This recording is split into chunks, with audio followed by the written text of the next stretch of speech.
جی تو علیمہ خان کی عمران خان سے بالآخر ملاقات ہو چکی ہے. گزشتہ روز پی ٹی آئی قیادت ملاقات کے لیے گئی لیکن علیمہ خان صاحب آپ کو نہیں ملنے دیا گیا. آج آپ کی بالآخر ملاقات ہو چکی ہے, کیا کہنا تھا خان صاحب کا ذرا بتائیے گا.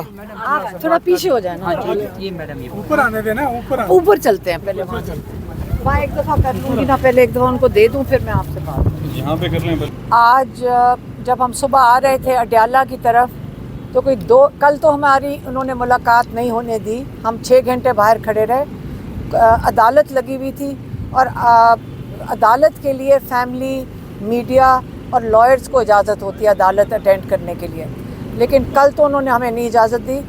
آج جب ہم آئے تھے کوئی 2 کلومیٹر پہلے ایک ٹرک کھڑا تھا, سب ٹریفک دونوں طرف سے گزر رہی تھی اور ہماری فیملی کی گاڑی کو انہوں نے سائڈ پہ کھڑا کر دیا اور ہمیں گزرنے نہیں دے رہے تھے.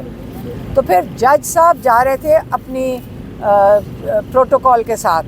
پھر ہم نے جب انہوں نے ٹرک سائڈ پہ کیا تو ہم نے اپنی گاڑی جج کی پروٹوکول کے ساتھ لگا کر آج ہم یہاں پہنچے ہیں, نہیں تو آج ہمیں انہوں نے 2 کلومیٹر پیچھے روک دیا تھا. سب سے پہلے میرے خیال میں کافی قیاس آرائیاں ہو رہی تھیں سوشل میڈیا پہ عمران خان کی صحت کے بارے میں کہ ان کو زہر دیا جا رہا ہے, اور کوئی کہہ رہا تھا ان کو کوئی ایسی دوائی دی جا رہی ہے, ان کی کوئی مینٹل حالت خراب ہو گئی ہے. تو اس کے لیے میں بات کر کے آج ہم نے ان کو یہ بتایا تو وہ اس پہ تو بالکل مسکرائے تھے کہ یہ کیا باتیں کر رہے ہو. ہم نے ان کو کہا آپ اپنے الفاظ میں بتائیں. انہوں نے کہا میری صحت بالکل ٹھیک ہے, میں ورزش بھی کر رہا تھا, لیکن انہوں نے مجھے بند کر دیا تھا. کوئی میں 40-50 گھنٹے کے لیے انہوں نے بند کر دیا تھا, اور مجھے بند صرف اتنے گھنٹوں کے لیے کیا تھا, لیکن اخبار اور پی ٹی وی کی بھی ایکسیس بند کر دی تھی. تو ابھی تک ان کو کوئی بھی انفارمیشن 23 تاریخ سے اب تک کوئی انفارمیشن باہر سے نہیں ملی, سوائے اس کے کہ یا جب یہ صحافی گئے ہیں کل اور آج, یا اگر جو کل لائرز گئے ہیں. تو یہ میں نے کہا پہلے کلیریفائی کر لوں. پھر ہم نے خان صاحب کے کو جو کافی چیزیں ہوئی ہیں, جو سانحہ ہوا ہے جس کو ہم اسلام آباد میسیکر کہتے ہیں, اس کے بارے میں کافی انفارمیشن دی, ان کو کافی ڈیٹیلز بتائیں, اور یہ کافی کچھ آپ کو پتہ ہے سب کو کہ سوشل میڈیا پہ بھی چل رہا ہے, اور کئی بچے جو یہاں پہ بھی کھڑے ہیں یہ ادھر موجود تھے, تو اس کے بارے میں بتایا. تو خان صاحب عمران خان کافی شوق میں تھے, مطلب کافی زیادہ شوق میں تھے. وہ تو باری باری پوچھے تھے کیا بات کر رہے ہو. تو ان کو یہ بھی بتایا کہ جو اس سے 12 کا یہ فگر آ رہا ہے کیونکہ لوگ لاپتہ ہیں یا جیلوں میں, اس کے اوپر بھی واضح نہیں ہوا ہے. ہمیں بتایا جا رہا ہے 5-5 ہزار لوگوں کی فگر کا. لوگ لواحقین اپنے رشتہ داروں کو جیلوں میں ڈھونڈتے پھر رہے ہیں, ان کو یہ نہیں پتہ کہ کس جیل میں ہیں. تو کیونکہ وہ اس وقت دعا کر رہے ہیں کہ ہمارے رشتہ دار جیلوں میں ہوں, ہمیں بھی رابطہ کر رہے ہیں, اس لیے ہمارے پاس یہ کافی انفارمیشن ہے. اور جو ڈیڈ باڈیز ہیں وہ لاپتہ ہیں. اگر انہوں نے ہمیں کہا کہ ساروں کو کہو جا کے کہ جیل ہسپتالوں میں جائیں, جو زخمی ہوں ان کا پتہ کرائیں, اور جو شہید ہو گئے ان کا پتہ کرائیں. تو ہم نے کہا کہ لوگ اگر جاتے ہیں ہسپتال میں تو ان کو اٹھا لیا جاتا ہے, اور اگر ان کو دھمکیاں دی جا رہی ہیں, رشتہ داروں کو دھمکیاں دی جا رہی ہیں, اور اگر کوئی ایف آئی آر فائل کرنے کی کوشش کرتا ہے اس کو دھمکی دی جا رہی ہے. انہوں نے کہا سب سے پہلے ایف آئی آر آپ لائرز کو بتایا کیونکہ لائر تھے وہاں پہ, لیکن ہم کیونکہ وہاں کھڑے تھے تو انہوں نے کہا سب سے پہلے ایف آئی آر جا کر محسن نقوی اور شہباز شریف کے اوپر کرو, کیونکہ انہوں نے جو یہ قتل و غارت ہوا ہے بے گناہ ان آرمڈ, اور جو اپنا جو کہتے ہیں آئینی حق استعمال کر رہے تھے احتجاج کا, آپ نے ان کے اوپر ایف آئی آر درج کرنی ہے. ایک انہوں نے یہ کہا.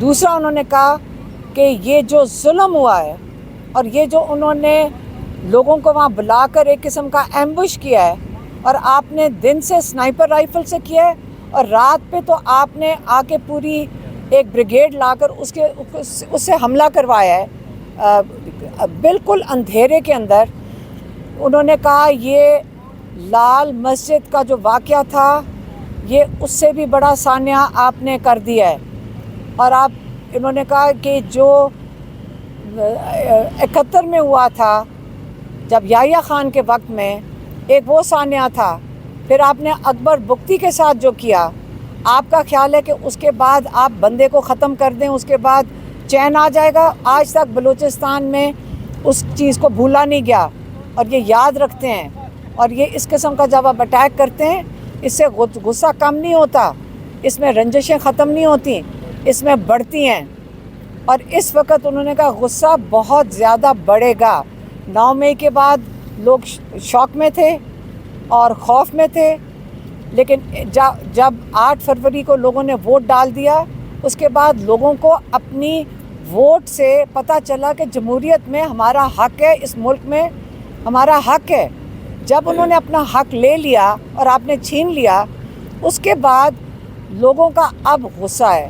پہلے ان کو حق چھیننے پہ غصہ ہے، اب ان کے اوپر جو ظلم کیا جا رہا ہے اس کا غصہ ہے، اور یہ غصہ بڑھے گا۔ آپ یہ سمجھ لیں کہ ظلم کرنے سے آپ بھول جائیں کہ لوگ گھروں میں بیٹھ جائیں گے اور آرام سے یہ ظلم سہ لیں گے، وہ اپنے حق کبھی نہیں بھولیں گے۔ عمران خان نے پاکستانیوں کو کہا ہے یاد رکھنا کہ ظلم، ہم نے کہا تھا کہ ہم ظلم ہوگا، مشکل آئے گی، قربانیاں دینی پڑیں گی، لیکن یہ نہیں مطلب کہ ہمیں دکھ نہیں ہے اس کا۔